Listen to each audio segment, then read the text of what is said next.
মাননীয় মুখ্যমন্ত্ৰী মহোদয়ে পঠিওৱা এয়া হৈছে অসমৰ থলুৱা শিপিনীৰ হাতৰ বিহুৱানখনি আমিও লাভ কৰিলোঁ। অসমৰ সকলো শিক্ষক শিক্ষয়িত্ৰীসকললৈ মুখ্যমন্ত্ৰী মহোদয়ে আমাৰ চেনেহৰ ৰঙালী বিহুৰ শুভেচ্ছা বাৰ্তা আৰু লগতে আমাৰ মৰমৰ বিহুৱান একোখনি পঠাইছে। আমি এইকেইখন লাভ কৰি সঁচায়ে বহুত বেছি আনন্দিত হৈছোঁ। আৰু এইখন আমাৰ অসমীয়া শিপিনীৰ হাতৰ যি গামোচা, এই গামোচা আচলতে চুই চায়ে বহুত ভাল লাগে। আৰু এইখন হৈছে শুভেচ্ছা পত্ৰখন।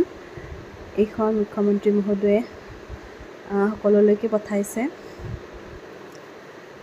ৰঙালী বিহুৰ এই উপহাৰটি লাভ কৰি আমি বহুত বেছি আনন্দিত হৈছোঁ। সেয়ে আপোনালোকৰ লগতো ভগাই ল'লোঁ। আৰু এয়া GI টেগ লগোৱা আছে আমাৰ অসমৰ থলুৱা শিপিনীৰ হাতৰ। এয়া আমাৰ হেণ্ডলুমৰ গামোচা, স্বনিৰ্ভৰ নাৰী স্কিমৰ ভিতৰত